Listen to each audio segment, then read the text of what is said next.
I'm just telling you how it is. But Daniel, thank you for coming on the pod. Let's introduce our guest. Yes, sir. Dance it in. Dancing in with young Daniel. Dan, thank you so much for coming on the pod. We appreciate you. Appreciate it, brother. Yeah. All right, so let me preface. This is the man, the myth, the legend, the music icon. We got the CEO, owner of Drown Out Records. His name is Dan Sallade. Give it up. Yes, sir. That's the wrong one. Whoops, my bad. Thank you, audience. Yeah, Thank you to the live Dan, crowd. introduce yourself. Yeah. Well, I'm Dan, Dan Sallade, and I'm an audio geek, nerd, and Audio god. The best at it. Yes. And yeah, I created a little studio and / label, Drown Out Records. Drown Out Records. Everyone, Big go. shouts.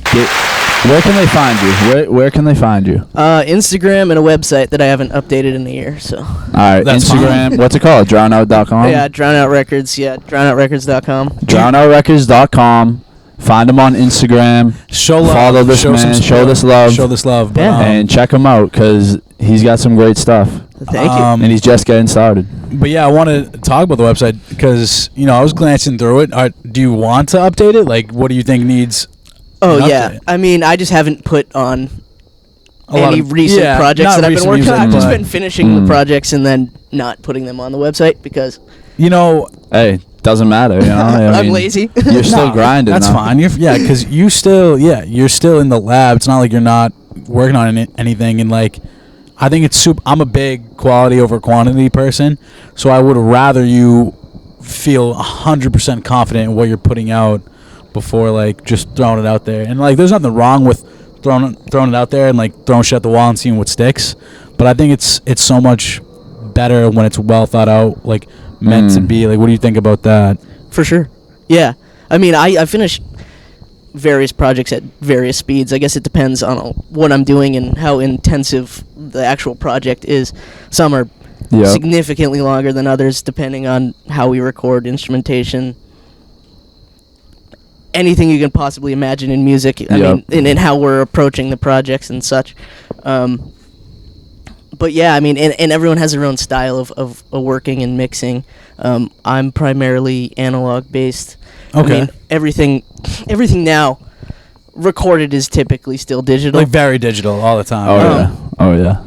But there's like a modern hybrid approach, it's called, where you record initially all digital going Yes. to your computer just because it's easy and accessible. Anyone can do it. Right. And then after the fact, you buy converters and you convert that digital audio through DA/AD converters. You pump it back out into the analog realm, which is literally just electricity, essentially. Right. Oh yeah. Mixing boards. And Shout out Thomas Edison. right. Shouts. Also, T-Bag, dab me up. I didn't get a chance to dab you up. But yes, thanks for continue, having Dan. me. Thank Thanks you. for having Thank me. you, T-Bag, for showing up. But yeah, I mean, I work in real time with everything just kind of laid out for me because, I mean, I started in college just dabbling in hip-hop production, which is typically all digital. Is that Digital so? stuff. Is that what you focus on? Hip hop production or all over the board? I started there, but I've been playing guitar forever, and Hell yeah. I love rock. Rock is definitely significantly harder to record because it's all real. Like it's all acoustic, Live essentially. instrumental, Yeah. yes, 100%. Yes, yeah. It's real world sound, so it's Super layered. it's tough. It's like labor intensive to mic everything up. Like everything needs a microphone. Yes. So that is like, I mean, there's a million different approaches, sciences. I mean, I could never shut up about this stuff. But That's why we're on a pod, baby. Yeah, we got time. but yeah, I mean, I love rock. But not. Is that not your really- favorite genre? Yeah. Okay. I mean, okay. Amongst others, I'm sure. rock. I mean, recently I like folk, blues, you name it, jazz. yeah. But I would Hell say yeah. like through and through, I will always listen to rock and roll. Hell yeah. Hey, No, I love that. the spirit of rock and roll lives on. Right. Hell yeah. Rock and roll is definitely a classic. And, it's funny because I feel like a lot of people say, you probably heard this, a lot of people say rock and roll died when Nirvana came on the scene. What's your opinion on that? Rock and roll as a industry is dead. In a Rock- sorta, right? Rock and roll as a philosophy No. is still alive. We'll never die. Yeah. That We'll never die. I'm so glad you say that, because this ties in with people like Lil Uzi, right? Lil Shout out Uzi Uzi. Vert shouts Lil Uzi, come on the pod, please. Thank you, live crowd. Lil Uzi Vert calls himself a rock star because of the concept, the philosophy of like rock and roll is just kind of like being against the machine, right? Against the man, right? Yeah. Rage And, Against the Machine. Shout Rage out. Against the Machine shouts, come on the pod. Thank But yeah, like there's still artists, whether they're not in rock and roll, they can be in any genre, that still implement that to this day. You know what I mean? 100%. Because that was what, like you said, rock and roll instilled in people. Rock and roll instilled in people to like be different, do different things, be crazy, Rage Against the Machine. Be yourself. They all they Fuck do. you. is I won't scream. do what they told me. Yes, exactly. Hell you know yeah. what I mean? That's a perfect example, and obviously you can see how that bled into mainstream artists like a Jay-Z, like a Linkin Park, like an Eminem, like all these guys. You know what I mean? Like, so like you said, it was a philosophy. Do you like that these artists are still instilling that, or would you rather it to be more rock and roll artists that do that? Well, I just think the day and age of marketable rock and roll is non-existent. Right. Like right. rock and roll still is very prevalent. Like For there's sure. tons of Hell yeah. clubs, bars, basements. Everyone's still playing it. For sure. But in terms of That's mainly the underground, right? mainstream- Yeah. Yes, yes. In terms of mainstream, like what is being put out Yes.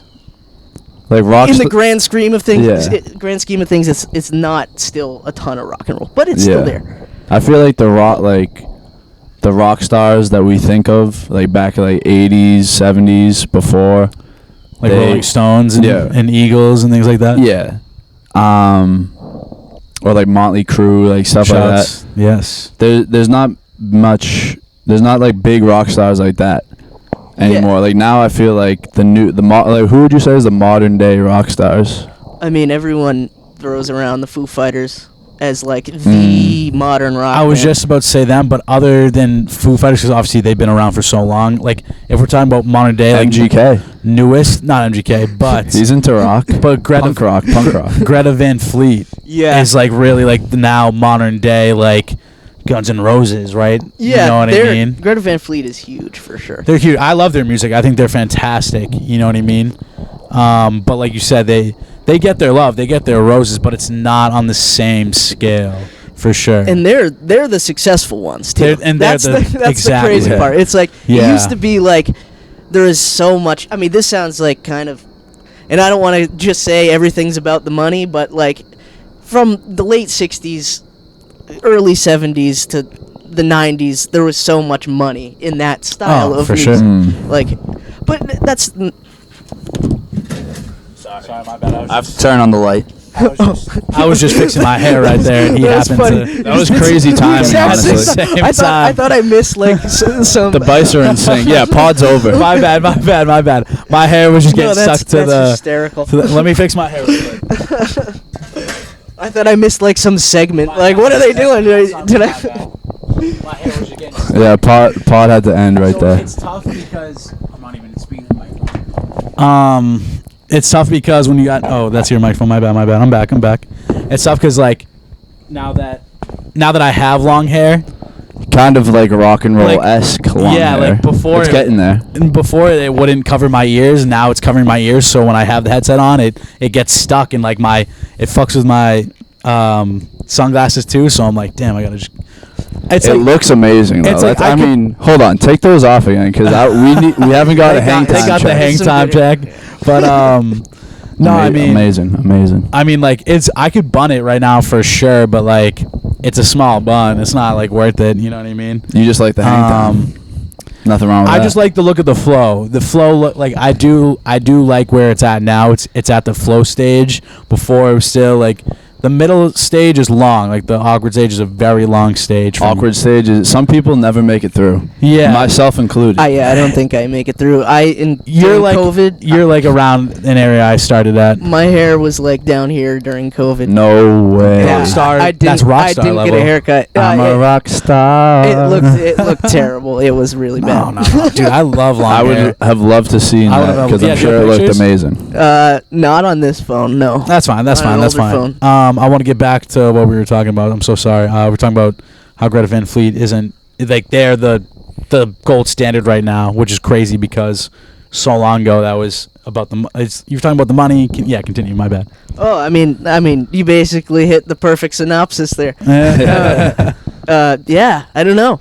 It's just the industry's completely different, and not that music is all about the industry, but to some extent, the industry intertwines with the art. Plays a big role. So Oh, it's yeah. like the industry dictates what new artists create. They dictate the algorithm. The algorithm it dictates the marketing, the money, Yes. and I mean, Which is most important, and right? popular influence too. Like it does control how The culture, people yeah. think, which is kind of crazy. And I don't know. It's weird to think about. Yeah, that, it is. It really is. No, that you make a great point because you're right. Like all these big industries and government and everything clearly controls and manipulates a lot of things. That like whether we think about it or not, it's true. They clearly play a role. They play a factor in the culture, and For sure. Like we were talking about last pod, industry plants. Oh, like, yeah. we bring up industry plants Crazy. a lot. Not like intentionally. I just like I like to give people their flowers and their respect, whether they get love from the industry or not. If I think that they offer something, they're talented, I want to because support them. We've said it before. So many people are so talented and make great stuff, like Dan Sallade. Check them out. Shouts. And they don't get the love that like people who aren't as talented and just like I don't want to name any names and call out any industry plants, but you know.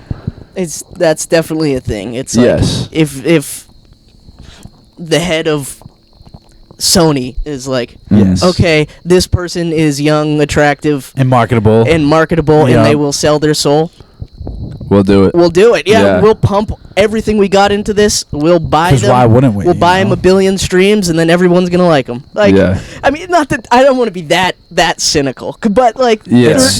there's a aspect of the music industry that's just suits. You know, it's not Yeah. it artists. suits exactly. Yes, That's the exactly. best way to put it. Like But They not to don't say- care about the art. It's not to say the music's bad either, because they hire very, very talented, great songwriters, of course. great Definitely. producers. Definitely.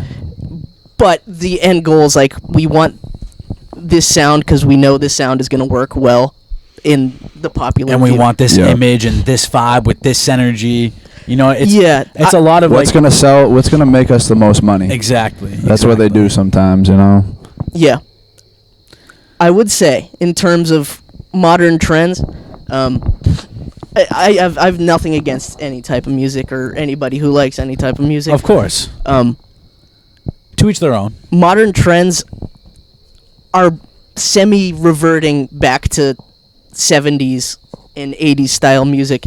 That's very true. Just is in awesome. terms of approach, like if you look at anyone, Weekend. yeah, I mean, The Weeknd, was it Blinding Lights? That's an 80s song. That That's whole just a straight up 80s song. that right? whole Yeah. album, Weekends, Dawn great FM, 80s song. and After Hours are strictly. Is that my phone or your phone? It's strict. Is that ESPN? Turn ESPN off. Shouts to ESPN though.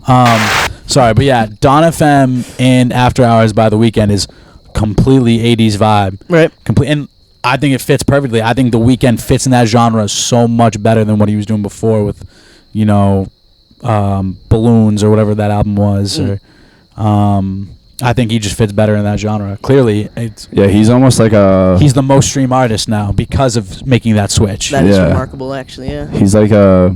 He gives like a Michael Jackson vibe as well.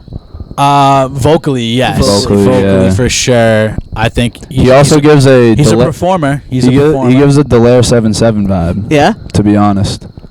Yeah. Does he? And You vice think? versa. Yeah. You think? I feel like Delaire's more moved into the indie vibe now. Yeah. Well, Delaire can do anything. Like, Delaire can do anything, 100%. You've definitely listened to some of Delaire's music. Oh yeah. We do. You guys have worked together. They collab. Yeah. Dude, what'd you think of his last EP? Killer. I thought it was great. Killer. Yeah. I thought it fit. I feel like yeah. So we've talked about this on the pod before. I was telling Ty, like, I think he's found his sound. I think he's found his area, and I think he's, like you said, he's killing it in that area. I think he's found his music, and I think, like I said, that indie alternative vibe is exactly where he fits. 100%. Like he has. But he can do anything. He can rap. He can do anything. You know. Yeah. So Yeah. He really can. I mean, he really can. He's a. I mean, he's. Speaking of ultra talent, talented. speaking of people who don't get their flowers from the industry, but he will.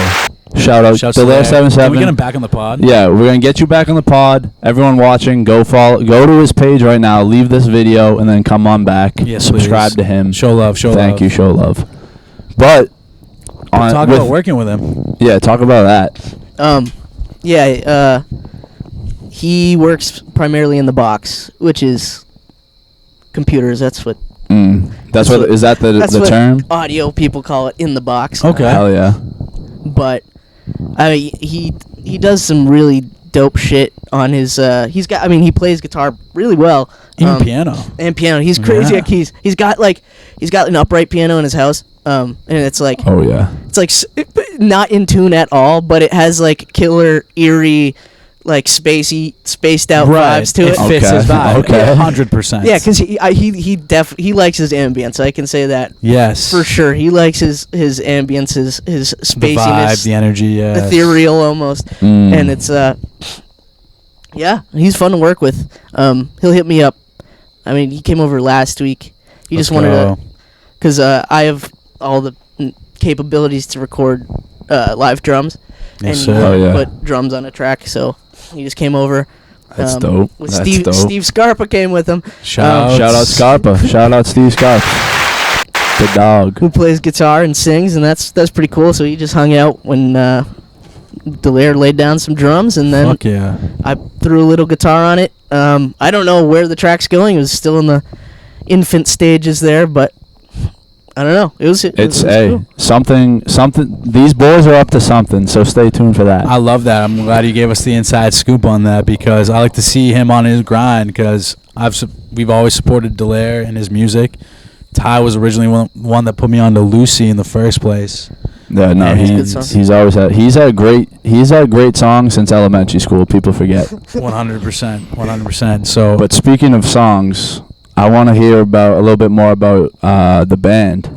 Okay, yeah. I mean, I've been in the weird thing. You've got a few bands. I've been in probably 7 or 8, Oh, but it's tough because anything with creative people, it's like you work off inspiration, and sometimes inspiration fades. And I mean, it's Yeah. very, very common in a lot of music, just bands that rotate all the time.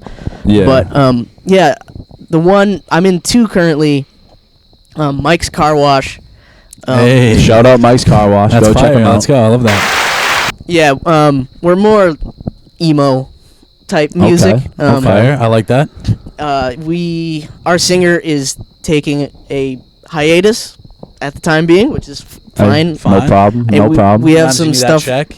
We have some stuff recorded that I've been grinding away on, and it's gonna be the best sounding mixes I've ever done. And I mean, that makes me thrilled to say, because Hell yeah. I'm excited to release them. I just want them to be good, you know. Yeah, And they will always. be. And they will be.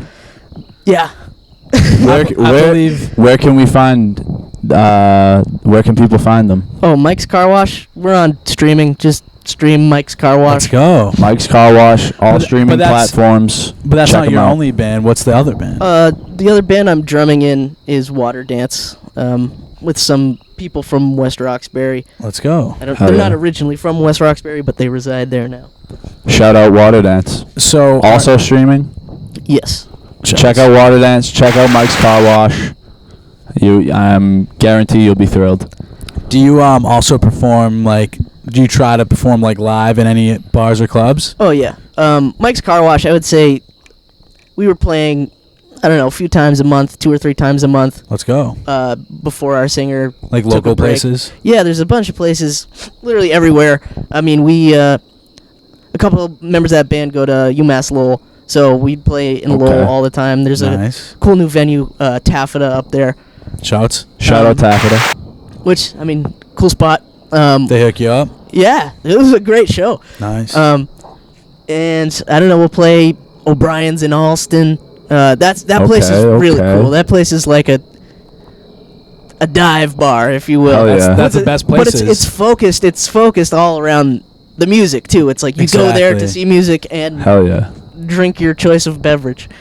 Honestly, I think the best dive bars are the places that have live music. If like we go to like bars out at all, like if they have a live band, I'm bought in. Already. I mean, there's nothing better in this world, in my opinion, than Live music. Good live music. 100%. You know, like especially you go out, have a good time, couple beverages of your choice, like you said. But live music is unbelievable, especially if it's done well, like I'm sure yours is. I would say there's nothing better than good live music, but there's not much worse than bad live music.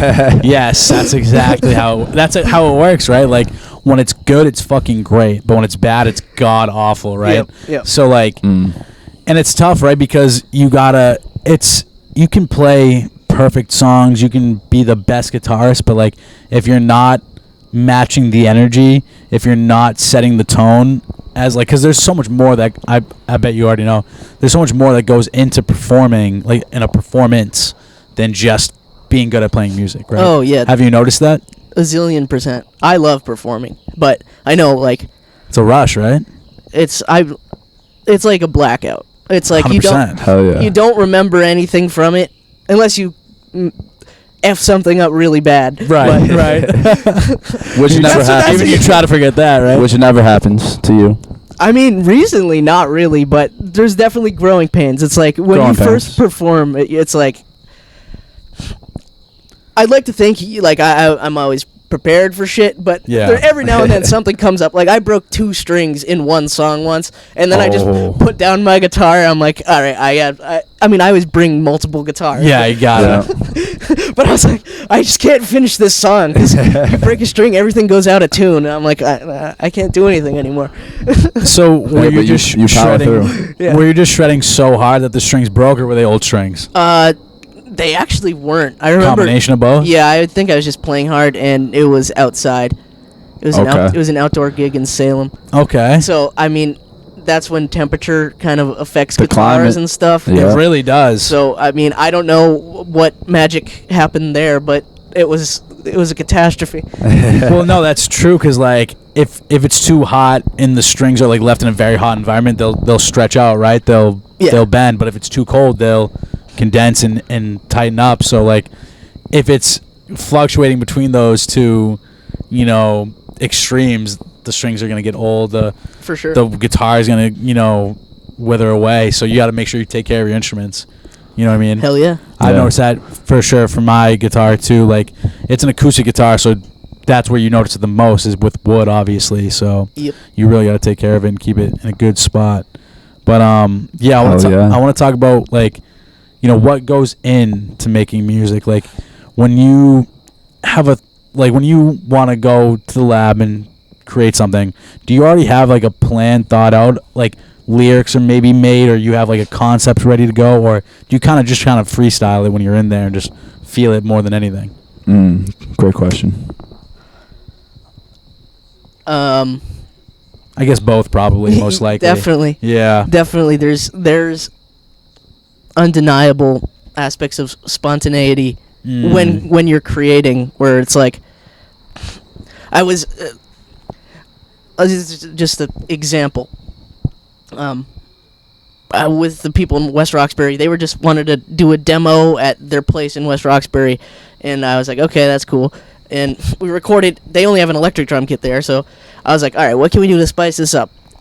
The weirdest idea in the world. They have like Cajun, which is like, have you ever seen those wood boxes that people hit like Yeah, to act yeah, as a yeah. drum. Add a And little drum, they, yes. They sit on them and stuff. Yes. Those are awesome. They do that in Tiny Desk concerts a lot. Yeah, Yes. I threw a mic in that Cajun and blasted the electronic drums speaker at it to kind of get this like woody sound, if that Yeah. makes any sense. Okay. And it's like like a folk vibe. yeah. Yes, yes. And it was like, does it sound good? No, but blended with the electric Layered drums, it was in. like, oh shit, it brings some life to it. It's like, Hell Yes. yeah. and that's kind of the spontaneity of anything in music. It's just like you gotta try shit.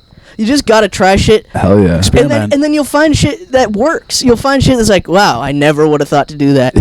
And I think I learned a lot of that by, I have a Like taking friend. risks. I have a friend, Alexi, who is the most incredible guitar player ever. Shouts Lexi. Big shouts. Come big on the shouts. pod. Come on the pod if she's down. It's a fella, Fella, come on the pod, baby. Shout on the Russian. Russian fella, come on the pod, please. But Alexi, killer, absolutely killer guitar, and he very spontaneous. Spontaneously? That's the word. Yes. Creative, yeah, we'll just do random shit, and you're like, "What are you doing?" And then How like does he think of these nine things? times out of 10, you listen back or look back at what he did, and you're like, "Oh shit, that's really cool and unique." You know what I mean? Like that's just like I haven't seen that before, and that's the kind of stuff about art is like it's that grabs people. It's like I Yeah. haven't seen this before. This is new, and Yep. like it. Hell yeah. If done well, it's like okay. Yeah. I'm picking up what you're putting down. So as like to your question about songwriting, I mean, when it's like for me specifically, sitting down, and it depends on the band and the group. But if I'm writing a song by myself, it'll be like I feel something. Yeah, That sounds really vague. No, but it's I like, get what you mean. I feel this now You feel a vibe. through experience. It has to be through your experiences, yes. Through experience, you learn how to craft it, and it might start with a melody in your head. Me, it usually starts with me on an acoustic guitar, just like I feel something along the lines of blah, and then I just work through it, and then shit comes to you. It's like I hear the music, and then I'm like, oh, I feel a better melody that's gonna work with that. Yep. But as for like production and engineering shit like that, it's kind of it's the same idea, but it's a little more structured. Because there are ways to do things well, and there are ways to do things poorly. And that's something you just learn by time and and experience. effort Yeah. and having sucked. Trial and error. Yeah, of course. Like, here's the way, like, I've kind of, like, looked, obviously I've never really, like, fully made music, I've just, played, but, like, You dabble dabble a little bit, but, what I've heard from artists I look up to, like, who Lauryn Hill is? Yes. So, Lauryn Hill has only ever made one album.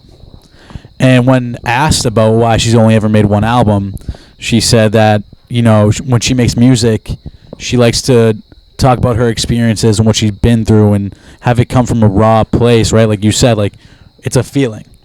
And like you said, it's vague, but like she said, like, I just like to talk about what I feel and what I experience. And she said, I felt that I put everything I've felt and experienced onto that album. Absolute And- banger of an which album, is- by the That's way. great. Yeah. Shout out Lauryn Hill. Come on the pod. Thank you. Shouts. I'd love to. The miseducation of Lauryn Hill is definitely, something that's still used and referenced today with artists, and something I still look back to and listen to, whenever I can, because I enjoy it so much. But yeah, like, I think that the idea of like she was pretty much trying to say, like, I didn't want to force a feeling. I didn't want to force an experience or write about something that didn't feel natural to me, is what she was kind of trying to, like, to say, right? Like, I said everything I needed to say. I did everything I felt and I experienced, and that is what that project is. Yep. And she never felt that again, and I respect her for leaving it at that, because instead of trying to, I bet if she wanted to make something, it still would have been amazing. I bet it still would have been very good. Would it have been on the same level? I don't know. But, like, I just respect her keeping it real, and just saying, like, this is all I wanted to do, and She did it. and She nailed it. She did it. And she She nailed nailed it. it. She nailed and it. I felt like walked away. you just gave the same answers. Like, when I'm going in there, it's what I feel. It's from what I experience, and it's exactly how I feel. It's nothing's ever forced, and like I think that's the most important in music, is having it be organic. And like, yeah, I love that, the idea of that, like maybe you'll have concepts and philosophies and references going in, but like in the moment when you're doing it and you're grinding it out, and then you feel other things, that's when the spontaneity comes in. You're like, okay, like let me do something different, let me try this, or you know what, I want this type of rhythm. That's when you use the you know, when you're trying to make some drums, you know what I mean? Yeah, because I feel like if it's ever like if it's forced, like people will be able to sense that, and it's not gonna be Definitely. it's not gonna be your best work. It's not gonna be something that people gravitate to. It's gonna give off like a bad vibe almost. Yep. But if you just let it come to you, like you've been saying, Dan, I think that's the best way to go, for sure. I agree. Yeah, I think it's so important to like. So, I just listened to Olivia Rodrigo, her newest album. yeah. I don't Shout know out, if you ever big listened to her. I- Shouts to Olivia I Rodrigo. mean, I- Please come on, pod. I actually, I'm not like super into Olivia Rodrigo. I Yeah. didn't listen to this past record. I listened to maybe. Her first one was Sour, which had like driver's license and Oh, yeah. and Oh, Good for You. I know. Yeah. Good for You is a Banger. fantastic song. Banger. Yeah, it's amazing. And that's another tune that, I mean, it's pop oriented and it sounds It's very like emo pop, but punkish. but it's got a ton of rock influence, Yes. and it's mixed like a rock song. Honestly, yes, a modern adaptation. very if you will. Paramore sound to it. But yeah, that's why I wanted to listen to this new one, was because I like the genre that she kind of resides in. I think she fits well. And she was adding, like you said, the rock influence, the punk. Like I could hear influences from like bands like Paramore, and like I'm such a big Paramore fan. Like we love Hayley Williams. We were just talking about this on the last pod. She's goated. And goated. Come on the pod again, please. But yeah, like even her, I've listened to her. Like I'm not like the biggest Olivia Rodrigo fan. I listen to her albums because I like to keep my ear to the streets, keep my ear to the ground, and whether I'm a fan of it or not, I like to listen anyways and just like see what's out there and see what I can draw inspiration from and what I like and what I enjoy.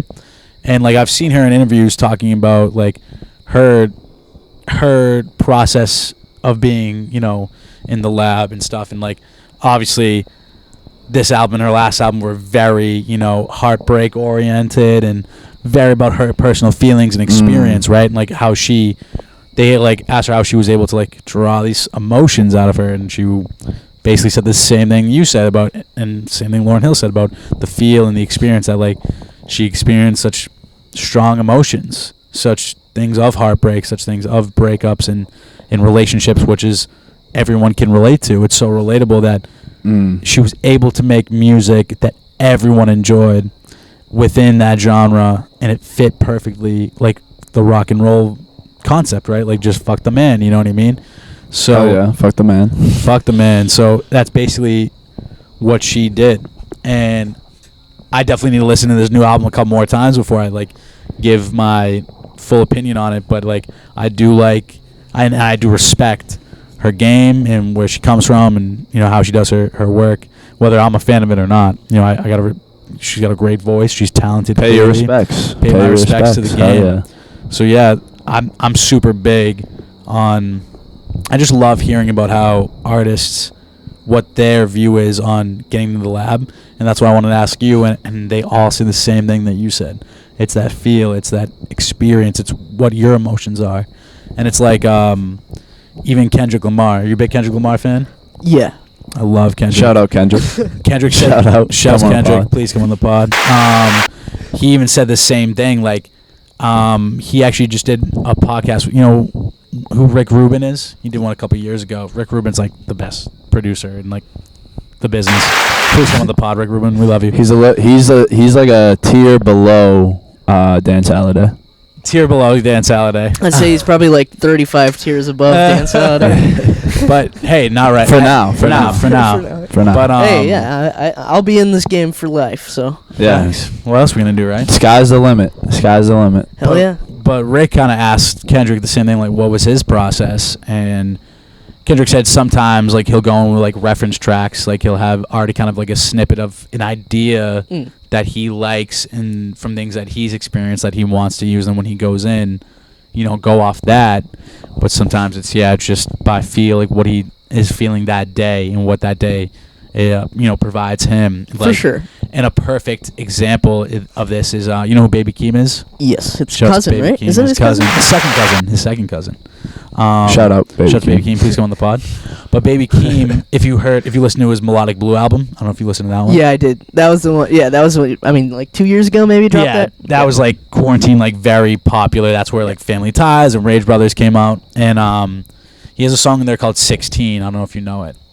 Not off the top of my head. I No. think I only spun that record maybe once or twice. No, that's fine. That's fine. I'm a big Baby Keem fan, but 16, in my opinion, was like the best song on that album, and it came out later that Kendrick made a reference track for 16, where like it's funny because Baby Keem's version of 16 was a little more poppy, a little more. It's definitely a very like somber tone, but very poppy, kind of like more upbeat. But then Kendrick's reference track of it was very dark, even more somber, very more like the ambiance was there of the darkness.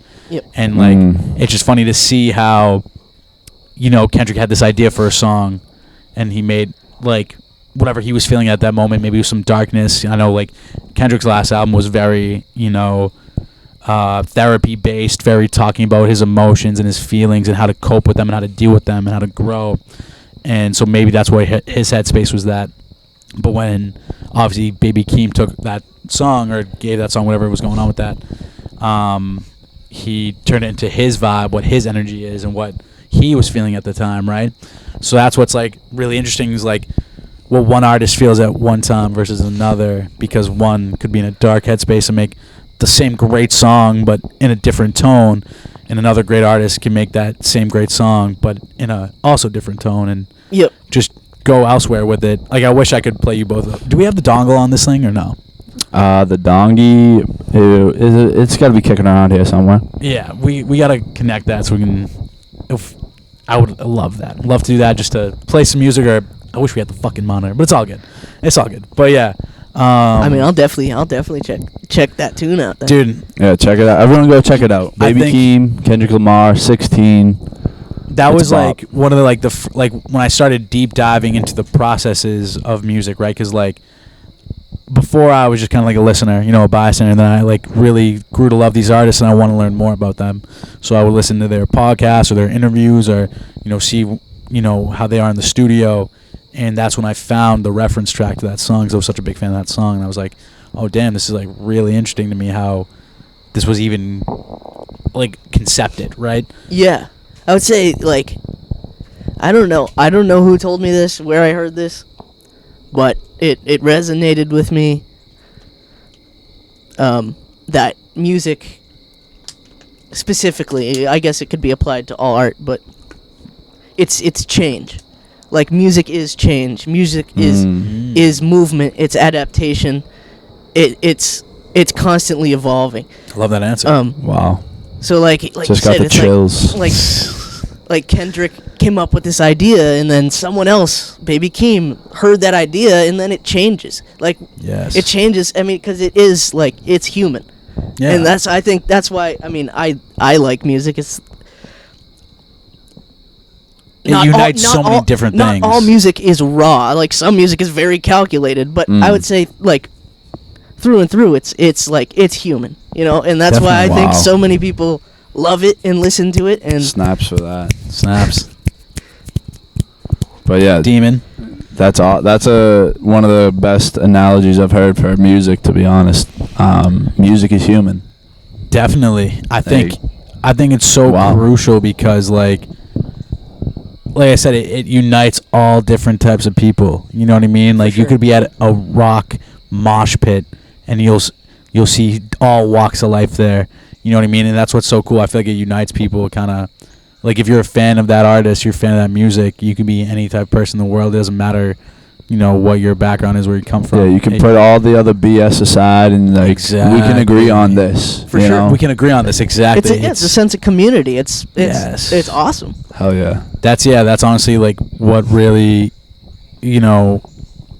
also intrigued me about music was other than like what it did for me, because obviously like music gives you such like when a good song comes on, that's basically like a drug, would you say? Oh, 100. Well, I mean, Oh, yeah. it is. It elicits a chemical response in your brain to say, "I'm happy now." Yeah. Exactly. And like, but like Scientifically, drug. But that thing Yeah. is like sometimes it's like you can listen to a big hype up, pump up song and you're at the gym and you can go for hours on that treadmill. But then there are times when, you know, maybe you're not feeling so great, maybe you're a little down, you're a little sad, and then you can put on a sad song and somehow that comforts you, makes you feel a little better, right? It just Why is that?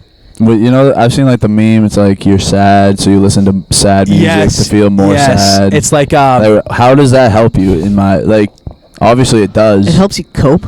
It does help you cope. I think it helps. Like, I mean, knowing you're not alone. yeah, exactly. It's. I mean, you're talking about Kendrick's last album being like therapeutic and largely like inward Dark, and reflective. yes. Yep. But yeah, I think like that goes with any somber style of music. It's like, yeah, I mean, everyone, the human existence isn't particularly always great. Like, Yes. you will feel shitty Yes. a lot of the time, and that's why there's a It's lot of sad guaranteed. music. Facts. There's a ton of Facts. sad music because people are Yeah. just sad. Facts. But which I mean, yeah, it helps you. I don't know. Find that feel- community. Yeah. feel like you're not alone, especially if you're feeling alone. You know. Right. Absolutely.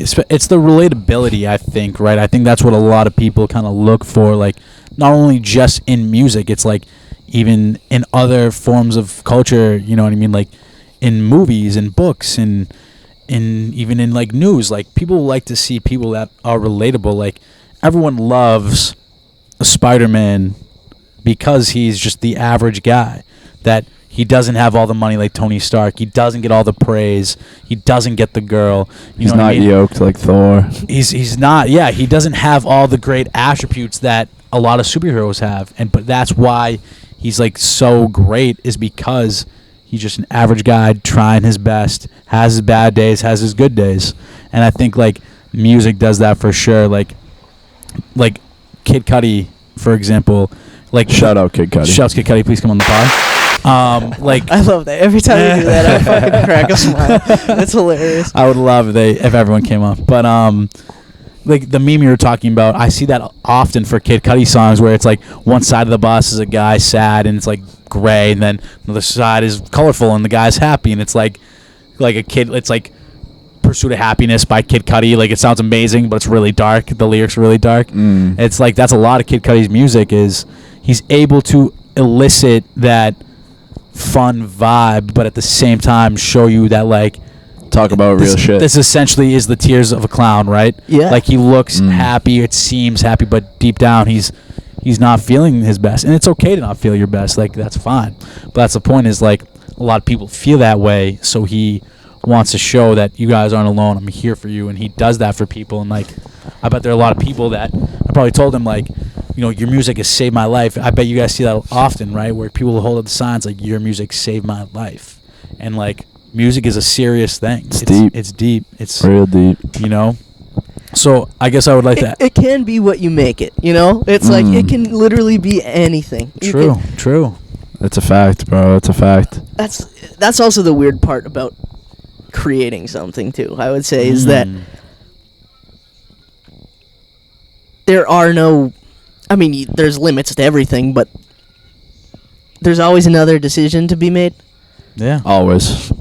Always. So No it's matter like- what. Life is all choices and decisions, right? Yeah, so Which way And you're they gonna never go. they It's never like- stop coming. you could write the most I don't know, sad song in the world and completely make it like destroy it in about like 1 second. You know? Yeah. And Yeah. it's always funny to think about, cuz I know some people like very creative people that will like mess around with that kind of stuff. It's like they'll like lead you on with this beautiful like symphonic like guitar solo, and then Yep. they'll go into like just one hit beats, and you're like, why are they doing that? Yeah. But it's just funny. I don't know, but there's definitely It is what you make it. it is what know? you make it. Definitely. So that definitely makes me want to ask you, like, what is your earliest memory of music, and is that memory what inspired you to chase after music? Like, what what was that initial spark that you're like, damn, I love music so much, I want to pursue this, you know? I think in 1999 or 2001. I Damn. don't know what year, but That goes way back for you. The Beatles One, which was a compilation record of all of their #1 singles. Yeah. It came out one of those 2 years, and that was the first record. 99 sounds right. Yeah. It was the first CD I ever had, and I just loved it. Really? That's awesome. How old were you when you heard that? Oh, I don't know. I was probably like 3 or 4. You got to be mad Wow. young, yeah. And yeah, the Beatles were definitely gripping, to me at least. As For a sure. kid. No. That's crazy The Beatles because are fantastic. I Shouts feel to the like Beatles. for Paul, come me, on, like Paul. come Shouts on, Paul. Come on, dude. For me, I feel like I can't remember my earliest memory with anything really, but the fact that 3 or 4 years old, you can recall listening to the Beatles, like It must have left a mark. one of the obviously best bands, best music creators of our lifetime, anyone's lifetime. Top 10 band for sure. Yeah. Yeah, there'll never be another cultural movement around music like right, that again. That's a great way to put it. Unbelievable. Do you Music think is too. This sounds like weird. Music now is too diverse, where it's like there's too much. There's no so true much genres being made out. anymore. Yeah. like today, how many songs do you think were dropped in the world? Every Friday. 15,000 at least. Right. Yeah, at least, yeah. Legit. Yeah, it's but- not only diverse because the amount of saturation, but also because there's really like no true genres anymore. I feel like a lot of artists bend genres more Yeah. now. No, yeah, I don't think. Which I don't I'm a think it's a fan bad. of. Yeah, I Which don't I'm a think it's fan a of. bad. It's not a bad thing. I'm a fan of. It's a beautiful. But thing. it makes it like you said, it's just so more diverse. Yeah, Hell you won't get an entire population of people to like one band ever again. Like Yeah. I don't think it's possible because there's too much. There is so much. Definitely. You But know, my And question. I could be wrong. Yeah. I could be wrong though. I hope I'm wrong. maybe No, maybe yeah. one day one will muster that camaraderie between everyone. I would love that too. So Yeah, I am a big believer in history is gonna repeat itself, and true. You know, it is right now. There's nothing new under the sun. Like there might be another Beatles, but my question is, from one of his songs, do you think Drake has more slaps than the Beatles? To today's standards, it's different, right? I mean, Self-proclaimed. it does beg like Shout out Drake, by the way. it does. Shut straight. Come on the pod. It begs a fair thought-provoking train of thought. Like Right. I does he have more bangers? Maybe like Yeah, Right, maybe. right. It depends. Maybe It's he too hard to does. compare. It It depends nowadays what you to that. define as a banger. I mean, know? he's definitely got more songs than the Beatles. For sure. Oh, for Right. sure. And if you're For a Drake sure. fan, I would presume that you think maybe he has more bangers than the Beatles, and Yeah. that's like it's totally up to one's interpretation. Yes, yes. For sure. Would I say that? No. Yeah, But I mean, I have my own opinion, just as everyone else does. Exactly. Absolutely. Exactly. And Absolutely. that's the best thing about music is that everyone doesn't need to agree. There doesn't need to be objectivity. I mean, there can be objectivity to music, but it's clearly far more subjective than anything else, right? Because Absolutely. it's whatever, like you said, it's whatever you make it, right? Like, Yeah, I mean Drake has plenty of bangers. Like I enjoy listening to of course, everyone Drake, likes Drake, right? A You little can't- bit, you right? can't- yeah, not. he's It's got real- something for And I think everyone. everyone likes the Beatles a little bit, right? You know what I mean? They both do different things for you, and it's also too hard to explain the difference between like the 70s and the 80s I to think time 2000s. yeah. You know, The time It's all relative. in any like Definitely. media format. It's like is the Avengers better or so and so's silent film from the 30s? It's like, well, Right. I don't know. Right. They're so different. I guess Right. you can look So at what do you both. like? Yeah. Yeah. You can look at both. Yes. if you want to Sure. critically, try to, compare and contrast, but it's really no point, right? It's stupid. No point in doing that. It's everything can coexist peacefully, whether it's different or not, right? Facts. But hot seat, Your real question, quick. yes, your question. Favorite Beatles song? I'm only sleeping. Okay. I don't even know if I know that I'm one. not familiar with that song. Is that a low key vibe? Yeah, low key vibe. Hell yeah. I love the tune. All right. I'm what only about sleeping. Everyone go check it out. We gotta check it out. What about that song is like your favorite song by them? I like the vocal harmonies a lot. I don't know. Just I it like the just song. it just No, I speaks to you. mean, It just speaks to you. That's what the Beatles are best known for, right? All four of them were just so perfectly in sync with each other, and their voices were great. That's why they work so well, right? They wrote relatively simple music in terms of The times. what was going on Yeah. at the time, with Yep. like insanely complex jazz music, and then you go to the Yes. Beatles, and it's like, okay, but like they draw on a lot of similar like harmony and influence, and you're like, huh. I don't know. I just find it fascinating. And then Yeah, you go dude. Me too. Over like Brian Wilson with the Beach Boys, he would write incredibly complex songs that change keys and Dude, the Beach Boys do are this and great. that, right? They're great. Hell yeah. So I mean, I don't know what it is about that tune. I don't know what it is about the Beatles that just works, and it worked so well. Yeah. I mean, there's probably a million different variables. They were on the cutting edge of recording technology, For sure. with George Martin doing. I mean, he did everything from string arrangements to running the boards, and I don't know, cool stuff. They're Cool a stuff. revolutionary band for sure. It's I want to. crazy what they did. Yeah, I want to talk about, since we're bringing up Beatles and Beach Boys, I want to talk about like what is it with these old school bands that they're still around today and still performing and touring. How are the Rolling Stones? How is Mick Jagger at 70 whatever still performing? How For are the the Beach for Boys the love of it. still performing? How do these, like, how do they stick around? Like, it's weird. Like, I think Mick Jagger's gonna outlive me, dude. I think he's gonna live forever. Yeah. I think someone told me this, which I totally believe it. It's like Let me hear it. they were all addicts, right? And yeah, it's like, well, True. it was a different time, but yes. but it's like in the absence, like when you get older and you can no longer be doing cocaine Being 24/7. an It's like, addict, yeah. what are you gonna do?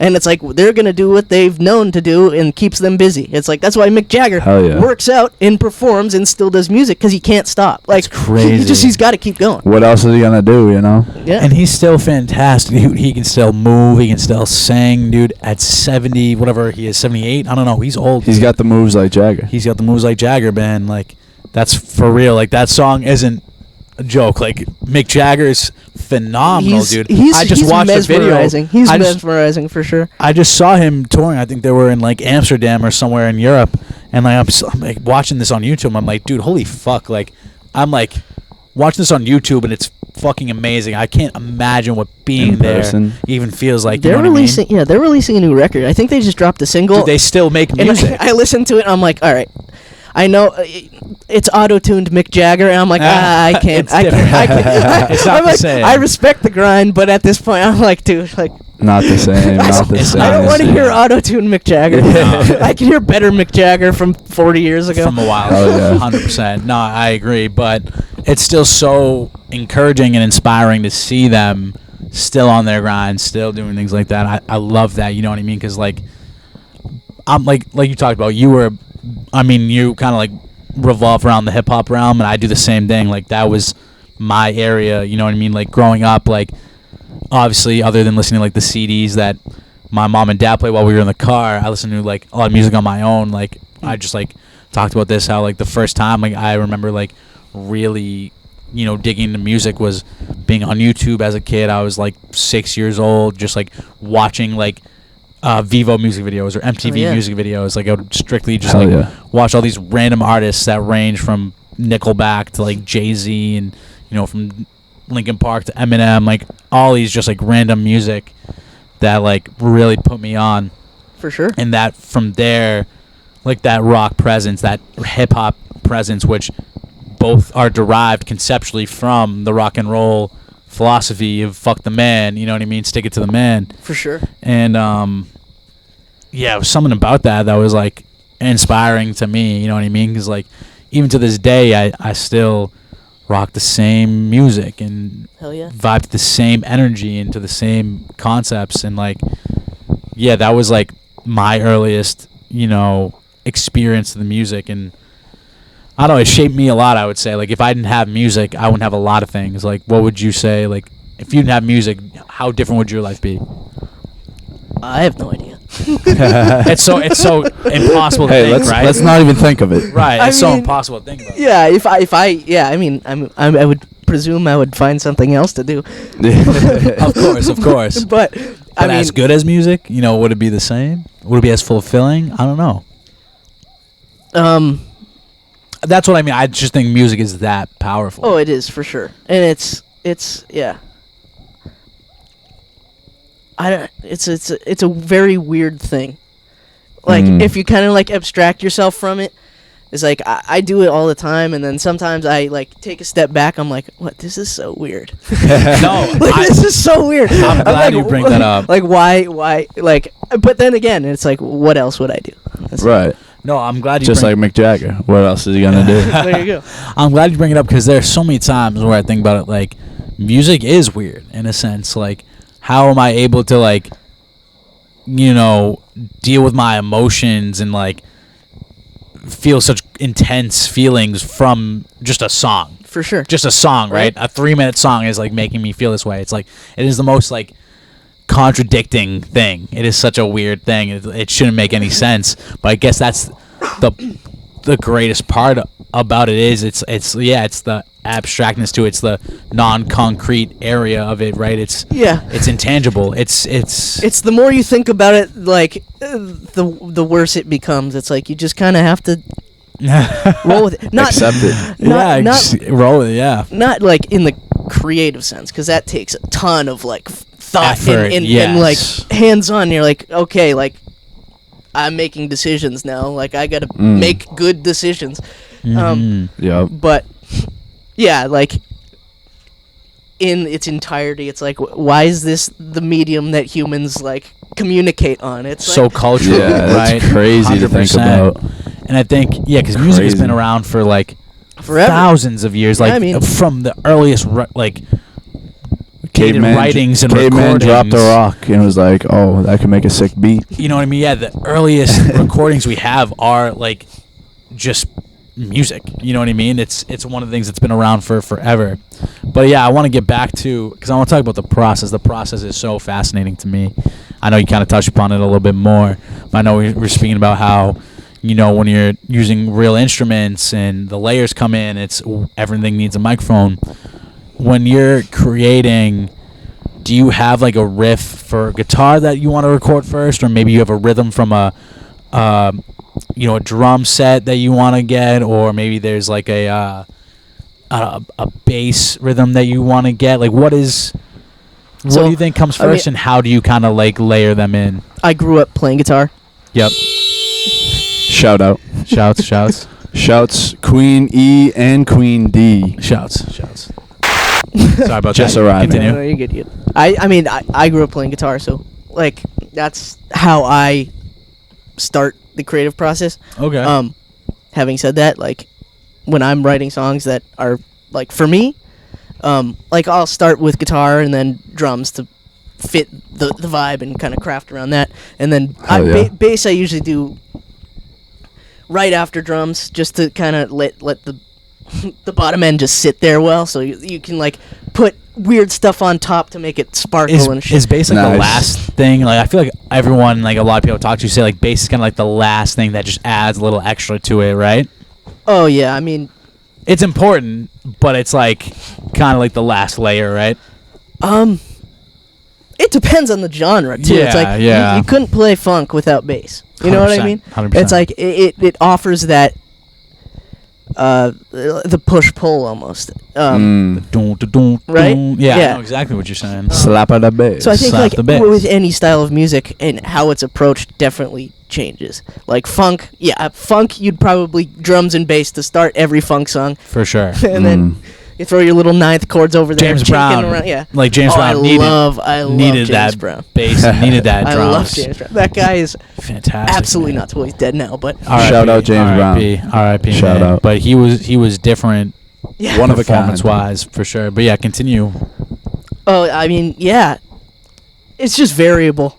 depending on what you're doing, and depending who you're working with. Like if I'm with Mike's Car Wash, like I exclusively play guitar for them. So it's like, that's my role. It's like make the guitar good for this song. I'm like, okay, and like I have experience playing drums, bass, so I can like help share my vision. But ultimately, with 5 people in a group, everyone's got their own vision, and that's kind of what I find beautiful about playing with other people, is that everyone has input, everyone has a say, everyone has their own energy that they bring to whatever you're doing. And that's why I think I personally resonate with rock music, is because it's not just you.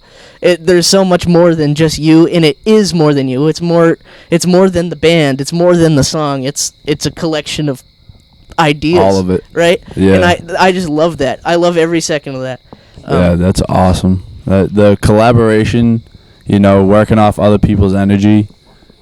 Like if you're shredding the guitar and someone's on the drums, like giving it their all, like inspiring. You feed off each other. Sure. I mean, I've never performed live, like music wise, but I can only imagine, like, you see the drummer going hard, you're just gonna start shredding even harder. Yeah. That's sick. You feed off each other. It's good, healthy awesome. Competition. Yeah. It's good, and it can be very detrimental when, like, if everyone's having some bad vibes that day, and it's just like, no, everyone's just pissed off. Yeah. But I guess even energy's contagious. I guess even that can also spark something, right? Oh, for sure. You know what I mean? For sure. I mean, that's the thing. It's like that could trigger something beautiful, or it could also trigger something terrible. It's like, who's to really say? But just being around with an instrument in my hand, I'm naturally like kind of happy, unless something else is going on that's like detracting my headspace. But that's like not me though. Like me is like music is not the real world. It's not. No. It's not. It's an escape. It's fantasy. Yeah, it's an escape. Exactly. Yeah, it's 100% an escape. It's like a movie. You go to the movies to escape. You throw the headphones in and listen to some shit, whatever you're feeling that day, to escape. 100%. So I mean, that's kind of how I live it, and I think it's good. I don't know. No, I think it's interesting that you said that you began with a guitar because you know who Dominic Fike is, right? Yep. Dominic Fike said the same thing. Like when he begins, he always starts with his guitar because I guess he's been playing since he was a kid, and it's like that's like was his like first language, quote unquote, that he learned. So when he has an idea for a song or just when he wants to create, he auto starts with a guitar, and then from there he can add whatever he wants to add and layer that. But yeah, it's interesting how he called it a language because that's truthfully what it is, right? Yeah. Just in and of itself, the universal language. The instrument. One would say. Yeah, the instrument itself is just doing the work, right? Yeah. I wanted to ask. I forgot what I was going to ask. That's on me. I do want to get back to because I remember we talked about on the Delaire pod. Shout out Delaire, come back on the pod, by the way. Yes, sir. When you said like these old bands still touring, all that, because he brought that up and it stuck with me for whatever reason. But he was like, I'm kind of worried about like the future of music because all these bands that like our parents grew up listening to, they're still touring. But then you look at current day artists, like he brought up like Kanye. Like Kanye, obviously great producer, great music, all that. But he hasn't toured in a while. He hasn't toured. He's kind of like it looks like, it feels like musicians will make music, get big, and then use that to like start a business venture or make money elsewhere. Yeah. So I want to hear like your opinion on that. I wouldn't say that's a new concept. That's true. Very true. I think that's always been an element of any person that has some sort of fame or notoriety. Definitely. Is that they take advantage and capitalize where they can elsewhere, because art is not permanent. You know what I mean? Right. True. It just so happens that a lot of music in the 60s and 70s has stood the test of time. Yes. But there's a lot of music that has not stood the test of time. Very true. So, sure. Very true. I think that could be why Mick Jagger's still touring, because Because he can. He can. People can. still want to see him. Yeah. Some like rappers from today, like people probably won't want to hear him in 50 years. You know. Well, I think the reason why I think that is, Kanye West is a great artist, great producer, great rapper, everything. Like, he is a fantastic, like, he has records upon records. Like, he's broken everything. Like, generational talent. He's clearly talented. I'm not taking anything away from Kanye. I love Kanye. However, he is not really a performer. You know what I mean? Like, he performed the last time I think he performed was when he was doing the rollout for Donda, right? And like, he had like cool set designs and great ideas, but like, he's not dancing like Mick Jagger's dancing. He's not singing like Mick Jagger's singing. It's just a different performance. You know what I mean? So like, I think that's why it's on a different scale. It's on a different level. Like, do I think he could still go out there and make like great performances? 100%. But his music is more studio music, right? Like the Rolling Stones, for example, are very instrumental heavy, like very meant to be performed. Kanye's music is created on a mixer, right? Like on a soundboard, you know? I mean, mainly. I mean, there's such a dichotomy between recorded music and live music. Yes. Now, like the difference between digital and analog. Now there's not really a difference because technology has far caught Advanced, up to what we can do. Computers help a ton. Like most every live show is run by computers. AI like, is crazy. It just is. Yeah. Which it is what it is. I'm not super huge into like stadium concerts. I saw Kendrick Lamar in 2017. Honestly, phenomenal. But like the energy was unmatched.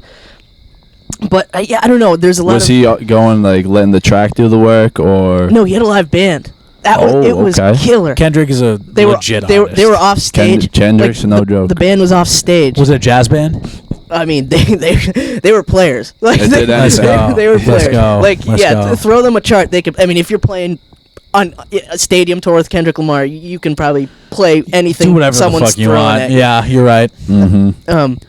There's something about, for me personally, I love when hip hop artists collab with jazz bands, dude. That's why the Tiny Desk concerts are so amazing. Is there's something about that collaboration right there. But yeah, that's why I had to ask. But continue. Oh, I lost my train of thought. No, I would agree with the Tiny Desk shows. Like I dig those. Like I dig those more than like a live performance in a light show, because like to me, I don't really care about the whole light shows and the smoke and the shit like that. That's just all. It's kind of like smoke and mirrors. Smoke and lights. Right. I care about the music, and that really is the exhibit of the Tiny Desk. It's no nonsense. It's like great rawness. Yeah. That's why I love the Tiny Desk concert. It's all raw, dude. Like, you know who West Side Boogie is? West Side Boogie. No. He's also known just as Boogie.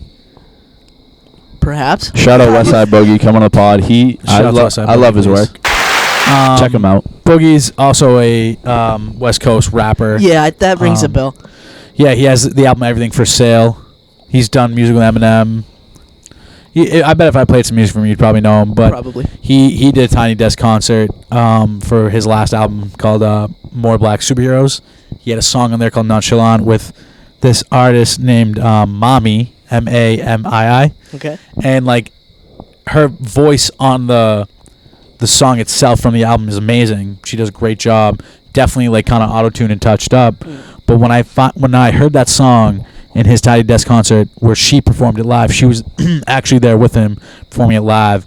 Her voice was so fucking fantastic without the AI, without the auto-tune help. 100%. I was like, holy fuck, I wish this was just the version he put out, because she was so fantastic, amazing. Like, that's the thing we talked about, the live music. There's something good about live music, nothing better. 100%. There's something about live music. Like, I love live albums. Versions of live albums, I think, are so great. I wish that, like, I think it's the best way to listen to music, and I hope that artists do more live albums and put that out there to streaming, because not a lot of artists do it. Very few do it. That's what I do. That's primarily what I mean. It depends on who I'm working with and what they want. You're a fucking demon. But with Mike's Car Wash,